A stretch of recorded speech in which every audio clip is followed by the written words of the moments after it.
사도행전 27장 27절에서 44절 우리 다 함께 읽도록 하겠습니다. 시작. 열 나흘째 되는 날 밤에 우리가 아드리아 바다에서 이리저리 쫓겨가다가 자정쯤 되어 사공들이 어느 육지에 가까워지는 줄을 짐작하고 물을 재어보니 20길이 되고 조금 가다가 다시 재니 15길이라. 암초에 걸릴까 하여 고물로 단 넷을 내리고 날이 새기를 고대하니라. 사공들이 도망하고자 하여 이물에서 닷을 내리는 채 하고 거룻배를 바다에 내려놓거늘 바울이 백부장과 군인들에게 이르되 이 사람들이 배에 있지 아니하면 너희가 구원을 얻지 못하리라 하니 이에 군인들이 거룻줄을 끊어 떼어 버리니라. 날이 새어가매 바울이 여러 사람에게 음식 먹기를 권하여 이르되 너희가 기다리며 먹지 못하고 줄인 지가 오늘까지 열 나흘인즉 음식 먹기를 권하노니 이것이 너희의 구원을 위하는 것이요 너희 중 머리카락 하나도 잃을 자가 없으리라 하고 떡을 가져다가 모든 사람 앞에서 하나님께 축사하고 떼어 먹기를 시작하며 그들도 다 안심하고 받아 먹으니 배에 있는 우리의 수는 전부 276명이더라. 배부르게 먹고 밀을 바다에 버려 배를 가볍게 하였더니 날이 새매 어느 땅인지 알지 못하나 경사진 해안으로 된 항만이 눈에 띄거늘 배를 거기에 들여다 댈 수 있는가 의논한 후 닻을 끊어 바다에 버리는 동시에 키를 풀어 늦추고 돛을 달고 바람에 맞추어 해안을 향하여 들어가다가 두 물이 합하여 흐르는 곳을 만나 배를 걸매 이물은 부딪혀 움직일 수 없이 붓고 고물은 큰 물결에 깨어져 가니 군인들은 죄수가 헤엄쳐서 도망할까 하여 그들을 죽이는 것이 좋다 하였으나 백부장이 바울을 구원하려 하여 그들의 뜻을 막고 헤엄칠 줄 아는 사람들을 명하여 물에 뛰어내려 먼저 육지에 나가게 하고 그 남은 사람들은 널조각 혹은 배 물건에 의지하여 나가게 하니 마침내 사람들이 다 상륙하여 구조되니라. 아멘. 주님 감사합니다. 오늘도 주의 말씀을 우리 가운데 허락하여 주시옵소서. 하나님, 우리의 육신의 귀로 듣고 흘러가는 말씀이 아니라 우리의 마음밭에, 우리의 중심에 하나님 뿌려지고 인내하여 뿌리 내리며 하나님 열매 맺을 수 있는 말씀이 되게 허락하여 주시옵소서. 이 일을 주께서 우리 가운데 오늘 반드시 행하여 주시옵소서. 예수님의 이름으로 기도합니다. 아멘. 자, 지난 한 주 동안 688번의 선택을 어떻게 잘 하시면서 사셨습니까? 우리 최순경 집사님은 지난주에 몸이 아프셔서 못 나오셔가지고 저게 뭔 소리요 이러고 계실 겁니다. 자, 우리가 한 주 동안 최소 못해도 688번의 선택을 하면서 살아간다고 말씀을 드렸습니다. 근데 그 선택이 어땠습니까? 지금 바울은 풍랑을 만난 그 배 가운데 있습니다. 모든 사람들이 그 풍랑을 바라보면서 거기서 어떻게 살고자, 어떻게든 좀 살아보고자 이렇게 저렇게 애를 쓰고 있지만 바울은 같은 풍랑 가운데 있지만 풍랑이 아닌 하나님의 말씀을 바라보았습니다. 하나님께서 너를 가이사랴 앞에 세울 것이다. 그 약속의 말씀을 부여잡고 바울은 그 풍랑에서 풍랑을 보면서 어떻게 할까 그걸 선택한 것이 아니라 그 풍랑에서 하나님을 바라본 거죠. 그래서 성도는 누구라고요? 그 고난에서 나를 보는 게 아니라 그 고난에서 하나님을 바라보는 자가 성도라고 말씀드렸습니다. 지난 한 주 688번의 선택이 그렇게 잘 이루어졌습니까? 또 눈 안 봐요. 또 이런 거 물어보면 눈을 자꾸 피해요. 그렇게 겸손하게 그렇게 고개를 숙이고 어떻게 우리가 완전하게 살 수 있겠습니까? 힘들죠. 그렇게 못하죠. 그런데 한 가지 우리가 알아야 되는 건 뭐냐? 성도에게 그 고난과 어려움은 단순히 그냥 개인적인 문제로 해석되어지는 것이 아니라는 겁니다. 내가 신앙생활 잘했는데 왜 이렇게 날 어렵게 하지? 그렇게 다가갈 문제가 아니라는 거죠. 그 고난과 어려움에서 하나님은 우리에게 믿음을 주셔서 그 믿음으로 세상에 존재하게 하시는 것. 세상은 중리산이하지만 그곳에서 믿음으로 하나님을 바라보고 하나님을 선택하는 것. 그래서 결국 세상이 우리를 통해서 믿음의 세계를 보게 하시고자 하는 것. 세상이 우리를 통해서 예수님을 그리고 하나님의 사랑과 은혜를 보게 하시기 위하여 하나님은 우리를 세상에 보내서 688번 압도적으로 많은 선택을, 언제보다요? 주일날 하루 96번 선택보다요. 그렇죠? 압도적으로 많은 세상에서 살게 하시는 거죠. 바로 이것을 통해서 성도다움이 보여지게 되는 것이지요. 여러분, 성도답다라는 것은 세상이 결정해 주는 거 아니에요. 성도답다라는 것은 내가 그렇다라고 하나님께 주장한다고 해서, 그렇게 고집 피운다고 해서 그게 이루어지는 것이 아니지 않습니까? 성도답다라는 것은 하나님이 보시고 하나님이 판단하시는 거죠. 하나님은 성도인 우리를 이 교회에서 모여가지고 이 교회에서 무엇하고 이 교회에서 어떻게 지내는가, 그걸로 성도다움을 보시기보다는 688번이라는 압도적으로 많은 선택, 많은 양을 살아야 되는 그 세상에서 무엇을 선택하고 그로 인해서 무엇이 증거되고 있는가, 그걸 통해서 하나님은 판단하시는 거죠. 이것을 지난주에 이어서 오늘 또 계속되는 바울의 이야기를 통해서 우리가 함께 배워보도록 하겠습니다. 자, 우리 지난주 말씀을 다시 한 번 더 간략하게 팩트 체크만 좀 해보겠습니다. 자, 유라굴로라는 그 광풍을 만났습니다. 그래서 심히 애쓰던 사람들이 18절을 한번 보십시오. 사도행전 27장 18절을 보면 그들이 그 이튿날 바다에다가 짐을 다 버려버립니다. 근데 이 짐은 뭐겠습니까? 단순히 여행 가는 우리 그냥 캐리어 같은 거, 그런 걸까요? 아닙니다. 여기 이 배는 장사꾼들이 타고 있습니다. 한마디로 자기의 재산이에요. 장사하고 더 큰 사업으로 번창해야 할 그들의 미천이라는 거예요. 그리고 난 뒤에 19절 보십시오. 사흘째 되는 날에는 어떻게 합니까? 배의 기구까지도 내어버립니다. 참 신기하지요? 재산, 돈, 나를 지켜주는 그 많은 집들, 기구들, 그거 없으면 죽을 줄 알았거든요. 그래서 그걸 더 얻기 위해서, 더 가지기 위해서 정말 목숨 내놓을 만큼 그렇게 열심히 그것을 가지기 위해서 살아왔는데, 막상 죽음이 눈앞에 닥쳐오니 가장 먼저 버리는 것들이 이겁니다. 죽음 앞에 서게 되면요, 인생의 우선순위가 자연스럽게 정리가 되어 버리는 거죠. 이거는 예수 믿는 자가 아니라 안 믿는 자들도 마찬가지라는 거예요. 그게 아니면 죽을 줄 알았는데 막상 죽음이 눈앞에 닥쳐오니 그게 아무런 도움이 되지 않는다라는 거, 오히려 그것으로 인해서 내가 죽겠구나 싶어서 그걸 가장 먼저 정리해 버립니다. 그럼에도 20절 보십시오.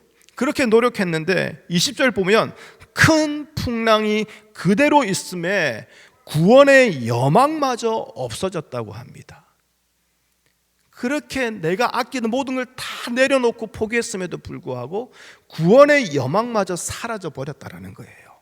그런데 오늘 우리가 읽은 27절, 자, 이러한 날이 며칠이나 되었다고요? 10나흘째가 되었다. 2주 동안 이렇게 지냈다라는 거예요. 처음에는 어떻게든 살아야지, 이렇게 해보면 살 수 있을 거야, 이렇게 하면 괜찮아질 거야, 그런 희망과 믿음으로 이것저것 해보지만 여러분, 이 풍랑이 14일 2주 동안 계속된다? 이 현실은요, 말 그대로 죽음에 대한 두려움으로 채워질 수밖에 없는 시간이에요. 정말 절망의 시간입니다. 그런데 여기서 한 가지 주목해야 될 것은 뭐냐면, 여러분, 풍랑이 사흘째 되던 날에 사도 바울이 뭐라고 했습니까?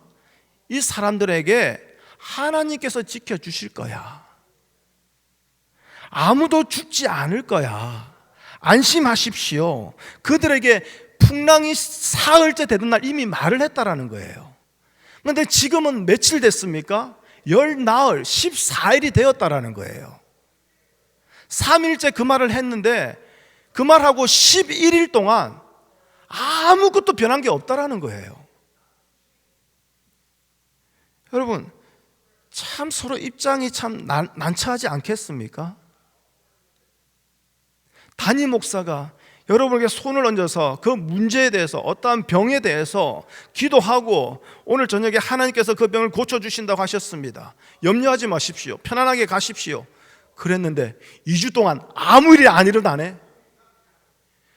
죄송해요, 나도 부끄럽고 여러분도 불편하고, 그 다음부터는 기도해달라고 말하기도 그렇고, 기도해줄게요라고 나도 말하지 못하는 참으로 어색하고 불편한 관계 되는 거 아닙니까? 근데 지금 이 사람들은 어떤 관계입니까? 죽음을 눈앞에 둔 그런 사이예요. 그런데 그 죽음 앞에서 바울이 죽지 않는다, 우리 하나님이 지켜주신다, 그걸 3일째 되는 날 얘기를 했거든요. 그런데 11일 동안 변한 게 하나도 없어요. 풍랑은 그대로예요. 자정이 되었다라고 말합니다. 그냥 물리적인 시간으로 자정이 아니라 문학적 표현까지 들어가 있는 거죠. 그만큼 절망의 순간이 변하지도 않았다. 더 흑암같이 절망과 또 절망이다. 여러분, 풍랑을 만났지만 하나님이 지켜주시니 어느 누구도 죽지 아니할 것이다, 그 말을 했다면 바울도 솔직히 그 마음을 하고 그 마음에 기다리는 것은 뭐겠습니까? 풍랑이 그치기를 바라보지 않겠습니까? 바울 지도 죽을 맛이었을 거예요. 11일 동안 아침에 눈을 뜨면 좀 잠잠해졌나, 밤에 잠을 자면서도 배가 쭉 이렇게 왔다 갔다 하니 이거 언제 잠잠해지나, 내가 말은 했는데 하루 이틀 3일 11날이 지났는데도 그대로예요.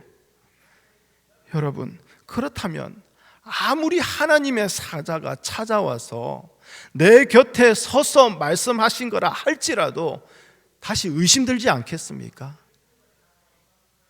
만약 여러분이 지금 바울의 상황이라면 여러분은 어떻게 하시겠습니까? 제가 장담하건대요, 둘 중에 하나예요. 그나마 착한 사람들은요, 11일 전에 들었던 그 하나님의 말씀이 내가 착각했구나, 그렇게 해석하면서 스스로 좀 부끄러워하고, 근데 그 말을 많은 사람들 앞에서 인정하려는 용기는 안 나니 살짝 말을 한번 바꿔볼 거예요. 하나님 그렇게 말씀하셨는데 성도님의 믿음이 약해서, 성도님이 의심해서 하나님이 역사 안 하신다, 이렇게 살짝 말을 바꿀 수도 있어요. 그런 목사님들 많으니까요. 네. 그러면 두 번째는 뭐겠습니까? 11일이 그대로예요. 풍랑은 잠잠해질 생각도 안 해요. 그러면 하나님 앞에 따지지 않겠습니까? 하나님 이거 뭐 하는 짓이냐고. 아니 사람 쪽팔리게 해놓고 이거 뭐 하는 짓이냐고. 차라리 이럴 거면 말씀이라도 하지 말든가. 그렇게 따지면서 불평하지 않겠습니까? 이거 지극히 당연한 반응 아닙니까? 그런데 바울은 어떻습니까? 하나님의 말씀에 대해서, 그 믿음에 대해서 흔들림이 전혀 없다라는 거예요. 그런데 여러분, 더 놀라운 것은 뭔지 압니까?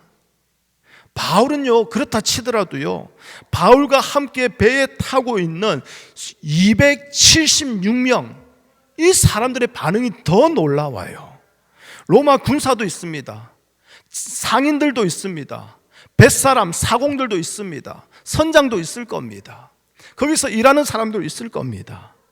이 모두가 그들의 경험으로, 그들의 지식으로 살고자 할 수 있는 모든 것들은 다 해봤는데 모든 것이 실패로 돌아갔습니다.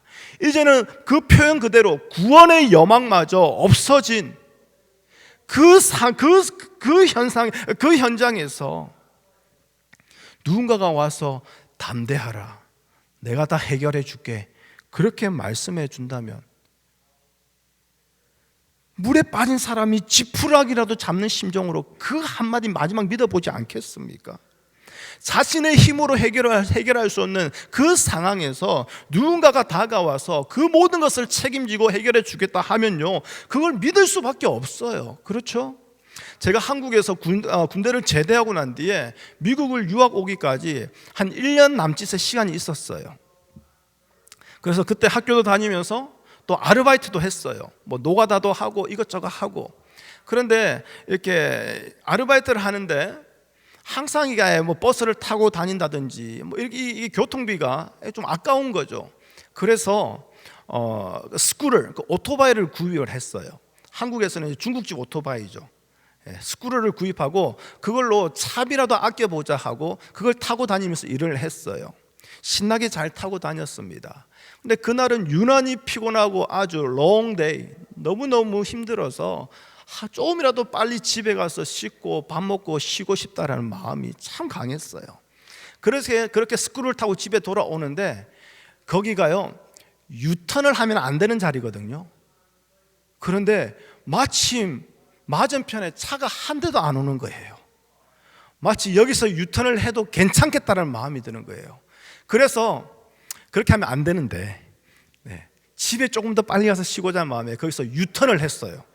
유턴을 했는데 신기하대요. 교통사고 날 때 유턴을 하는 순간 차가 제 앞에 와 있는 거예요. 분명히 차가 안 와서 제가 유턴을 했거든요.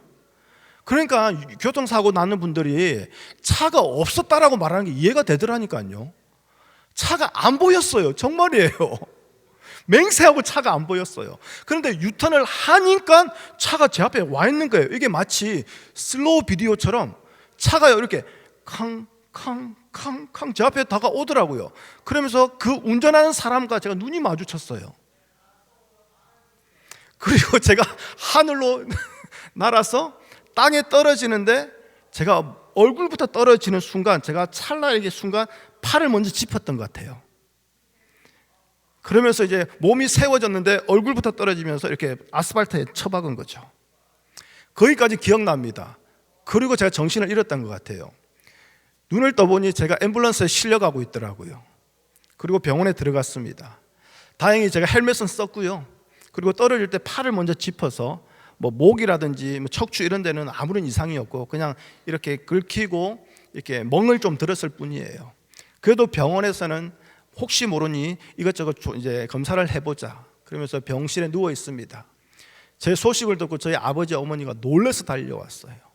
그러면서 제가 병실에 누워 있는 저의 손을 잡고 저희 아버지가 석진아, 아무 염려하지 마라.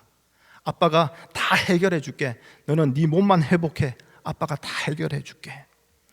와, 병실에서 그 말을 듣는데요, 정말 내게 강 같은 평화, 내게 강 같은 평화, 그게 진짜 그렇더라니까요.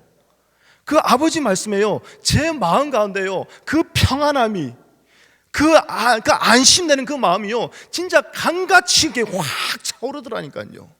그러면서 역시 아버지, 제가 마음속으로 감사합니다. 감사합니다. 그리고 이제 하루 병원에서 검사하고 그 다음날 나왔습니다. 그리고 난 뒤에 뭐 제가 잘못했으니까 그 상대방 차도 그렇고 이렇게 해결을 해야 되지 않습니까? 결국 제가 벌어놓은 돈으로 제가 다 해결했습니다. 네. 아버지는 그때 말씀만 그렇게 하셨더라고요. 지금도 그 얘기하면 아버지는 이러면서 그냥 넘어가십니다. 아무튼 여러분, 제가 지금 제가 말씀드리는 것은 저희 아버지가 거짓말했다 이게 아니라 아무것도 할 수 없는 상황 가운데 있을 때에 누군가가 왔어요. 빈말이라도 내가 도와줄게, 내가 해결해 줄게 하면요, 그 말을 그냥 팍 붙들 수밖에 없게 돼요. 여러분, 지금 유라굴루 강풍에서 아무것도 할 수 없이 죽기만을 기다리는 그들에게 바울의 존재는 희망이 되지 않았겠습니까? 진짜 바울의 그 말 자체가, 바울이라는 그 사람 자체가 이들에게는 생명이 되지 않았겠습니까? 그런데 문제는 그런 마음으로 바울의 마음을, 그 말을 받아들였다 한다 할지라도 11일이나 지났다라는 거예요. 여전히 풍랑 그대로예요. 그 상황과 그 형편은 변한 거 하나도 없다라는 거예요. 그러면 오히려 바울을 비난하게 되지 않겠습니까? 그 바울에게 나의 믿음을 다 주며 나의 마음을 다 주면서 그 사람을 정말 믿었는데 저놈 결국 우리 사기쳤구나, 저 사기꾼처럼 우리 죽여버리자, 그런 마음 들지 않겠습니까? 억울한 마음 들지 않겠냐고요. 그런데 오늘 본문을 보십시오. 전혀 그렇지가 않아요. 바울을 미워하고 불신하기는커녕 오히려 바울을 더 신뢰하며 따르고 있습니다. 자, 풍랑으로 인해서 그 배가 이리저리 쫓겨다니다가 자정쯤 되어서 육지에 가까워졌다는 것을 사공들이 느끼게 됩니다. 제가 해군에서 5년 동안 그래도 배를 탔지 않습니까? 일반 병사가 아니고 부사관으로, 직업군인으로 좀 전문성을 있게 배를 탔기 때문에 저는 이 말이 이해가 돼요. 아무것도 보이지 아니하는데 어떻게 육지에 가까워한다는 걸 알 수 있는가? 여러분, 아무것도 없는 망망대해에서는요, 파도 소리가 오히려 안 들려요. 파도 소리는요, 배 선체에 부딪히는 그 소리밖에 없어요. 오히려 파도 소리가 잘 안 들려요. 그런데 연안으로, 섬이 많은 연안으로 가까울수록 파도 소리가 들려오기 시작합니다. 암초나 바위가 많은 그 연안으로 가까워질수록 파도의 소리가 배에 부딪히는 소리 외에 그 소리들이 저 멀리서 들려오기 시작해요. 그리고 바람의 방향도, 바람의 세기도 달라집니다. 연안으로 들어오게 되면요. 여러분, 자, 이 뱃사공들은, 이 사공들은 이미 그걸 알고 있는 거예요. 그러면서 바로 물을 재어보지 않습니까? 물이 20길이가 되고 조금 가다가 15길이가 되고, 이걸 어떻게 재느냐? 뱃사람들은요, 어디에 처음으로 어떤 연안에 들어가게 되면 가장 뱃머리 거기서 다림줄이 있어요. 긴 줄인데 그 밑에 이만한 납이 달려 있어요. 납이 달려 있고 그 줄에 특정한 이렇게 한 뼘이라든지 아니면 특정한 길이만큼 그 길이를 표식하는 그런 끈이 달려 있어요. 빨간 줄, 파란 줄, 노란 줄, 아니면 뭐 페인트로 표시를 하기도 하고요. 아니면 중간에 무슨 구슬을 달아놓기도 하고요. 그래서 배가 나가는 그 방향을 향해서 앞에 한 이제 그 사공이 쑥 멀리 던집니다. 그리고는 줄을 빨리 당겨 봅니다. 그러면서 그 줄이 그 수면과 일직선이 될 때 그때에 바로 쫙 끌어 올려요. 그러면서 밤이어도 물이 젖은 부분이 어디쯤인가 손으로 느낄 수 있잖아요. 그러면 그 부분에 어떤 마이크를 보면서 아, 여기가 수심이 얼마구나, 그렇게 바로 알아내는 거죠. 그러니 이건 충분히 이해되는 상황입니다. 그런데는 문제는 뭐냐? 이 한밤중에 눈으로 확인해야 되는 그 암초는 확인할 수가 없는 거예요. 그렇죠. 그러다 보니 배가 파손될 수 있기에 고물이라고 합니다. 고물은 뭐냐? 배의 뒷부분을 말하는 거예요. 이물은 배의 앞부분, 고물은 배의 뒷부분이라고 합니다. 이거 배가 고물이다, 고장났다, 이게 아니라 배의 뒷부분에서 이제는 닻을 내립니다. 앵커를 내린 거죠. 앵커를 내리고 이제는 나리새기를 우리 헬라어 원어 성경에 보면요, 기도한다고 얘기되어 있어요. 그냥 나리새기를 기다린다 이런 표현보다는 나리새기를 기도하는 마음으로 기다리고 있다는 거예요. 그만큼 간절히 지금 기다리고 있는 거죠. 그런데 30절 보십시오. 그 사공들이 이물에 갑니다. 뱃머리에 갑니다. 그리고 거기서 닷을 내리는 척하면서 닷을 내리는 게 아니라 무엇을 내립니까? 거룻배를 내렸다고 합니다. 오늘날로 말하면 구명정이에요. 그렇죠? 큰 배에 보면 다 구명정들이 다 달려 있지 않습니까? 그 구명정을 자기들만 살겠노라고 거기 슬쩍 내려놓은 거예요. 지금까지는 죽었다 했는데 이제는 살 수 있겠다라는 빛이 살짝 보이니까 이 사공들이 자기들만 살겠노라고 지금 도망칠 궁리를 해놓은 거죠. 그런데 바울이 이걸 알게 됩니다. 그리고 바울이 즉시 그 로마 군사들에게 그들의 지금 이렇게 도망가려고 한다. 그런데 저 사람들이 없으면 너희들은 살 수 없다. 그 말을 하니 군사들이 바로 그 구명정의 줄을 끊어버리지요. 여러분, 구명정은요, 배 사람에게는 생명과도 같은 겁니다. 혹시 무슨 일이 있으면 그 구명정을 띄워서 내가 살아야 되는 바로 생명과 직결되는 부분이거든요. 그런데도 바울의 말을 듣고요, 그 구명정 줄을 끊어버렸다라는 거예요. 이만큼 바울의 말을 전적으로 신뢰하고 있다라는 말 아닙니까? 그리고요, 34절 보십시오. 우리 34절 말씀을 함께 읽어볼까요? 시작. 음식 먹기를 권하노니 이것이 너희의 구원을 위하는 것이요 너희 중 머리카락 하나도 잃을 자가 없으리라 하고. 여러분, 이 바울이 아직도 버릇을 못 고쳤어요. 11일 전에 그렇게 사기를 쳤었고 지금도 그게 이루어지지 않고 있으면 이제는 스스로 좀 이제 자중해야죠. 이런 말 이제 하면 안 되죠.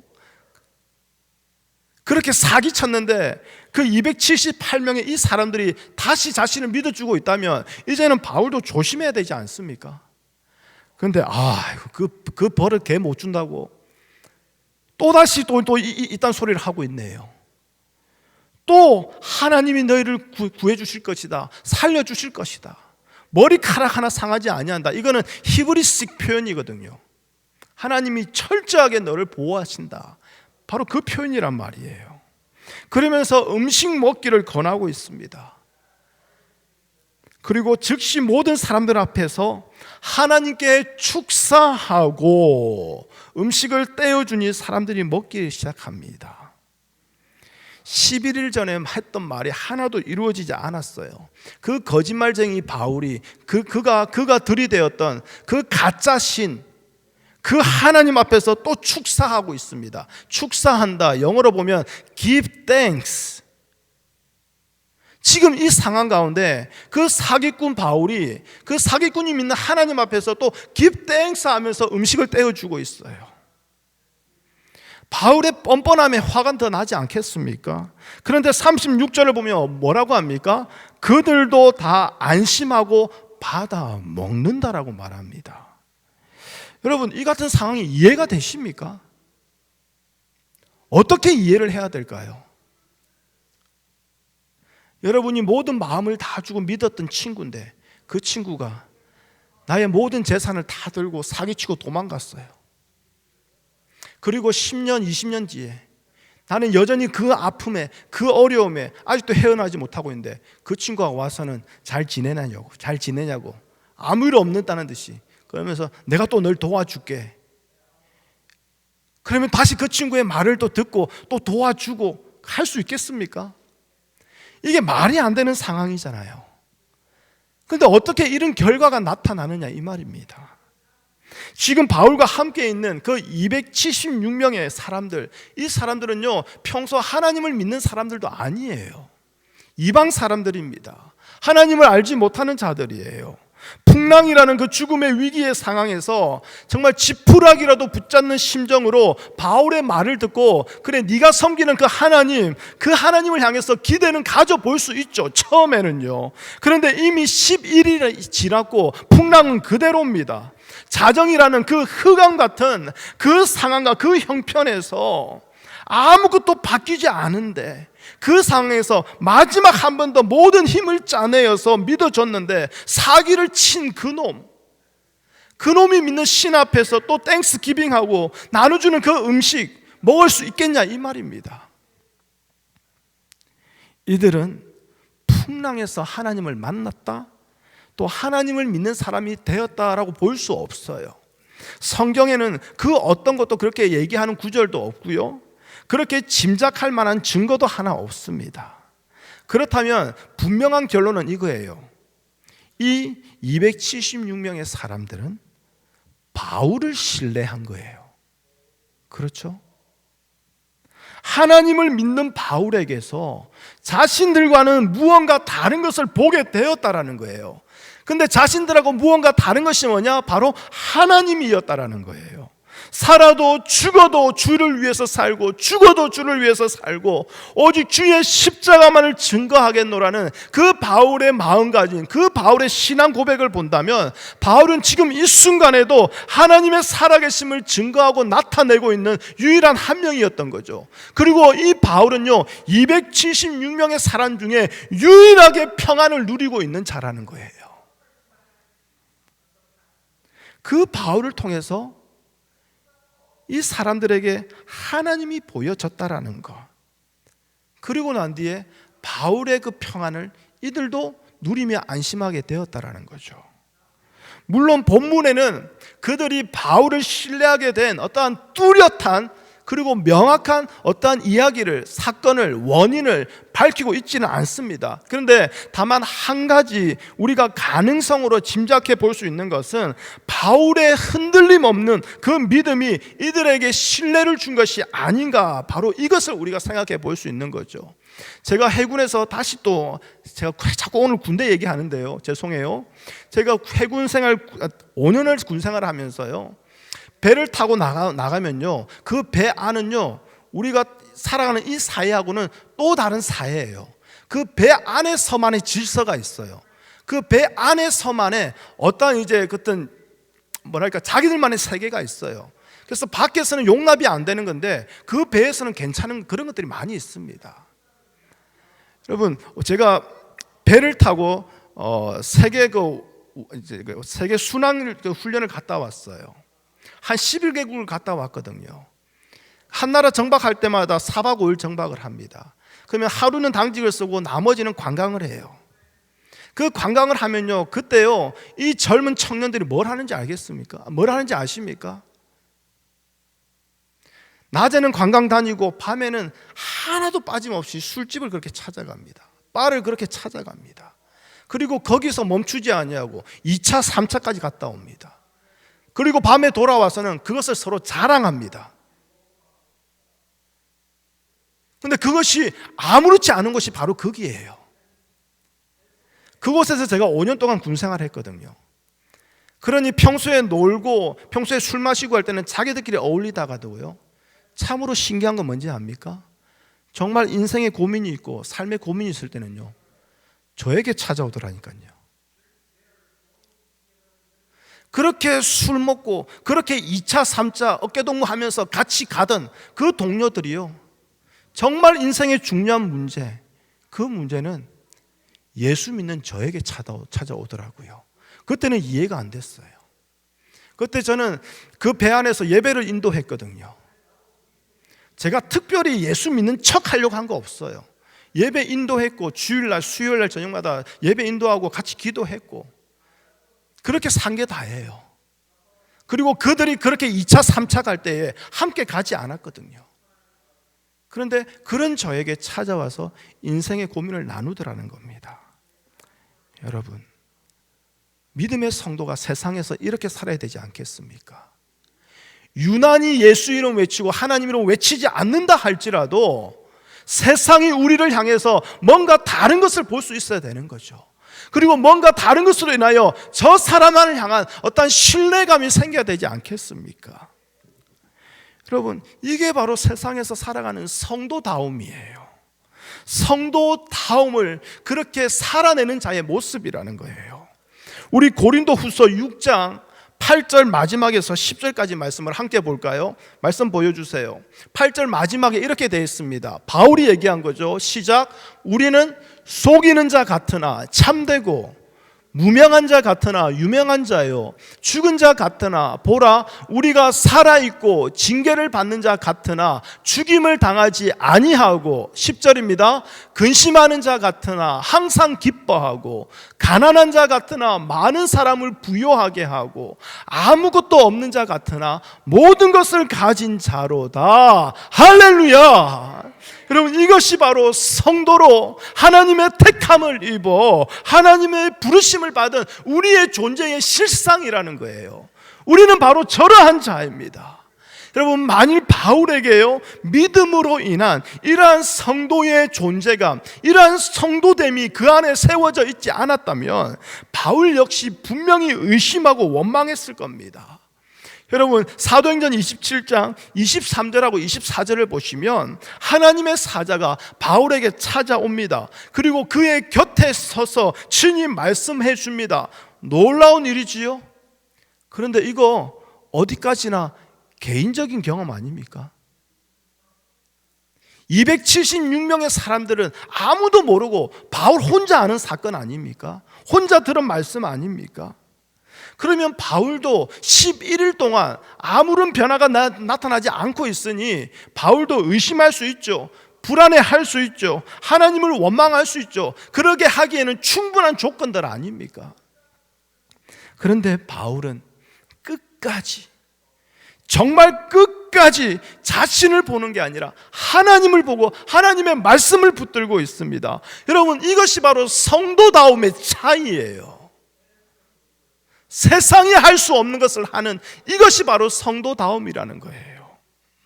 자신을 바라보는 자는요, 결국 환경을 가까이 합니다. 나의 형편을 가까이 합니다. 그래서 나의 형편이, 나의 환경이, 나의 상황이 하나님의 말씀을, 하나님의 사랑과 은혜를 해석해버리는 도구가 돼요.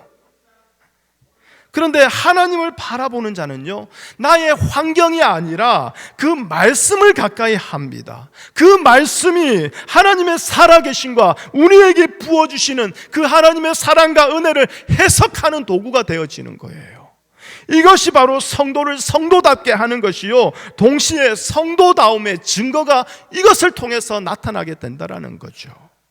그런데 여기에요, 여러분, 놀라운 함정이 하나 더 숨겨져 있습니다.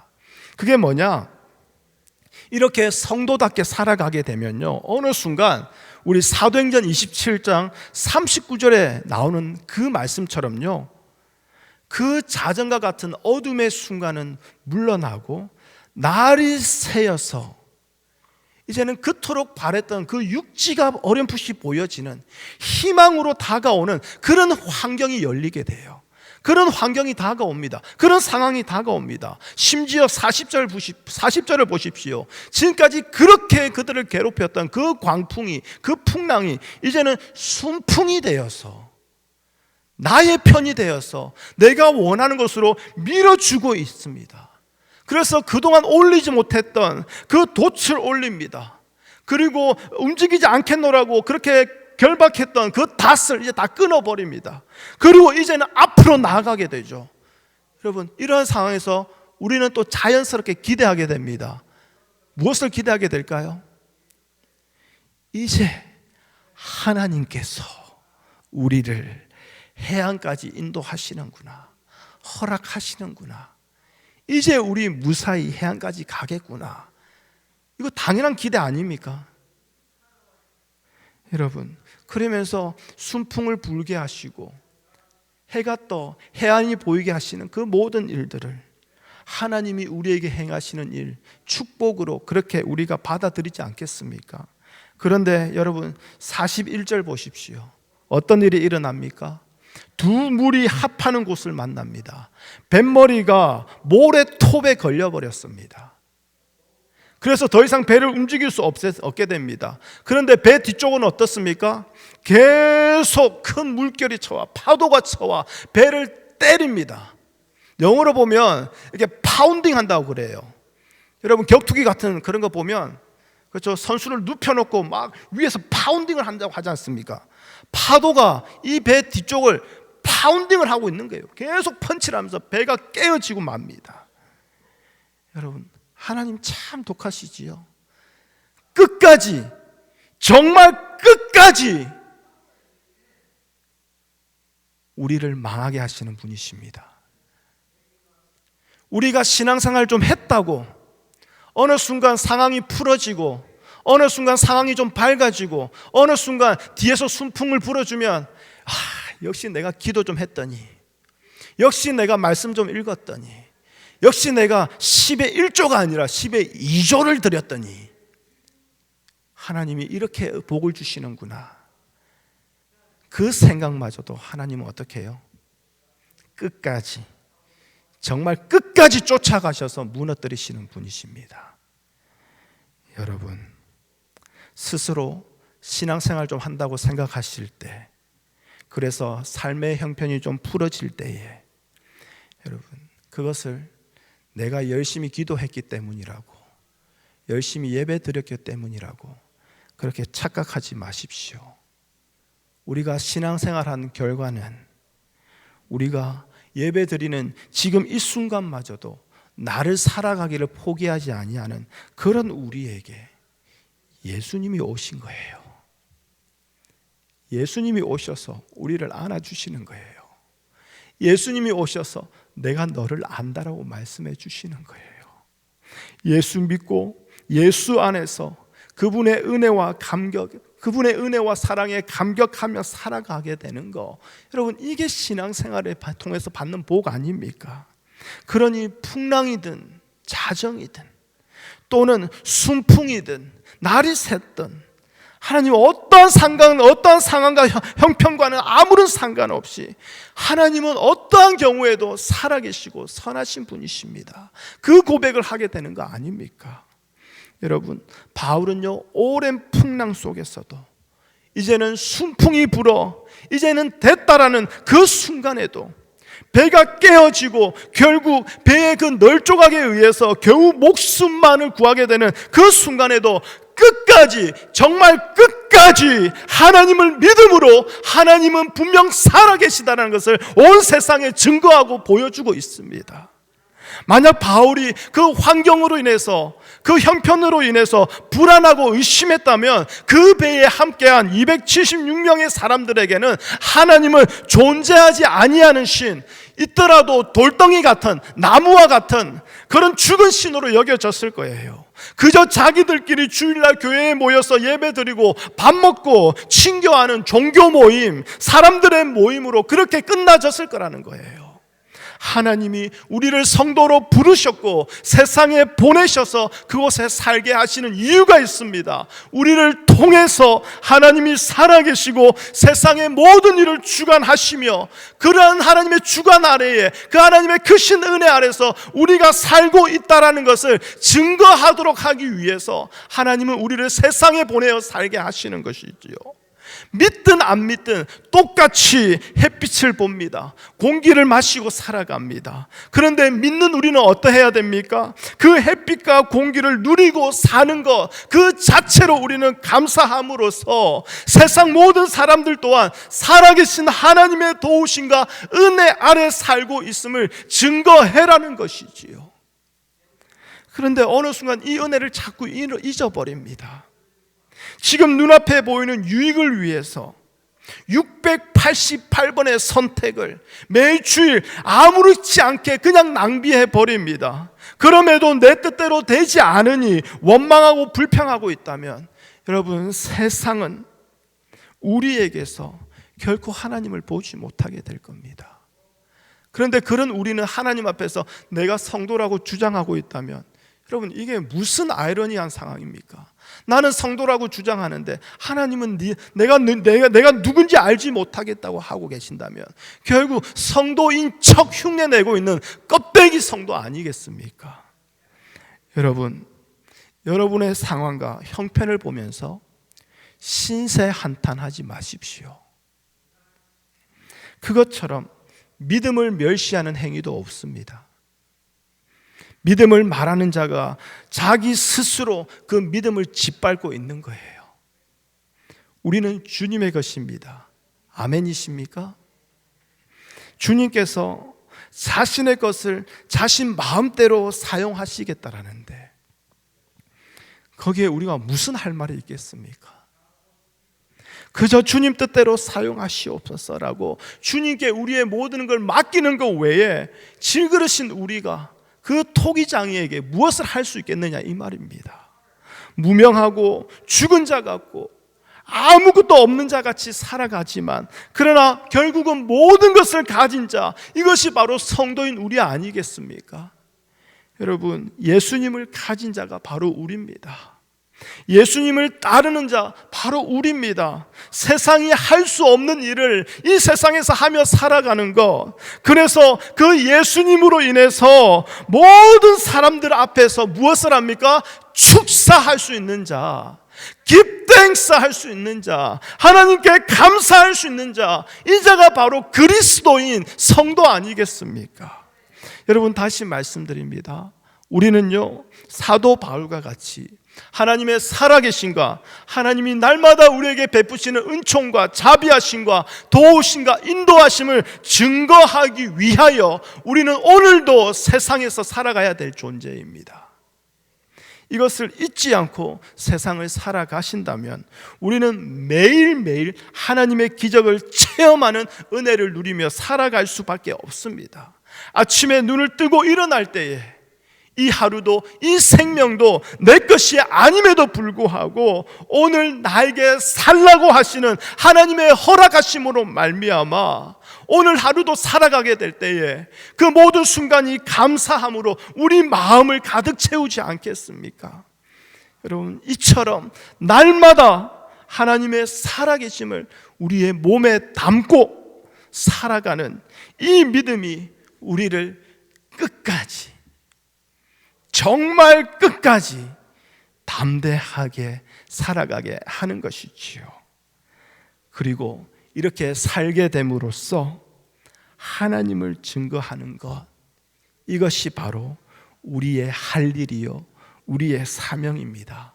지금 우리의 상황이 풍랑이어도, 반대로 순풍이어도, 지금 우리의 형편이 안전하여도, 또는 배가 깨질지라도, 자정이어도, 혹은 반대로 동이 트는 아침이어도 아무런 상관없이 말입니다.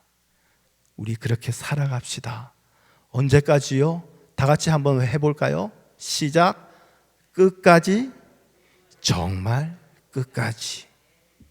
그래서 하나님은 끝까지, 정말 끝까지 여러분들 포기하지 않을 겁니다. 망하십시오, 무너지십시오. 그리고 그곳에서 믿음으로 세우시는 하나님을 깊이 만나시기를 바랍니다. 기도합니다. 주님, 감사합니다. 하나님이 말씀해 주셨음에도 불구하고 11일 동안 풍랑은 그대로입니다. 여전히 죽음에 처해질 것 같습니다. 그런데 하나님은 그 바울을 통하여 그 배에 있는 276명의 사람들에게 하나님의 살아계심을 증거합니다. 안심하게 합니다. 결국 하나님 말씀대로 살려내십니다. 하나님, 우리의 방법과 우리의 원하는 모습이 아니라 할지라도 결국 하나님을 알게 하시고 하나님을 예배하게 하시고 하나님을 따르게 하시는 그 하나님의 사랑과 자비하심이 우리의 형편과 상관없이 날마다 보여지고 증거되어지기를 원합니다. 그렇게 끝까지, 정말 끝까지 믿는 자답게, 성도답게, 하나님의 백성답게 이 세상을 살아가게 도와 주시옵소서. 이를 위하여 끝까지, 정말 끝까지 우리를 포기하지 아니하시는 그 하나님 앞에서 다시 무너지게 하시고 겸손하게 하시고 하나님 앞에서 온전히 하나님만 의지하는 자로 끝까지 살아가게 도와 주시옵소서. 오늘도, 그리고 다가오는 한 주도 세상에 보내셔서 살게 하시는 그 하나님의 뜻을 다시 한번 더 묵상하게 하시고 생각하게 하시고, 그리하여 우리의 삶의 목적이, 방향이 하나님과 같아지도록 축복하여 주시옵소서.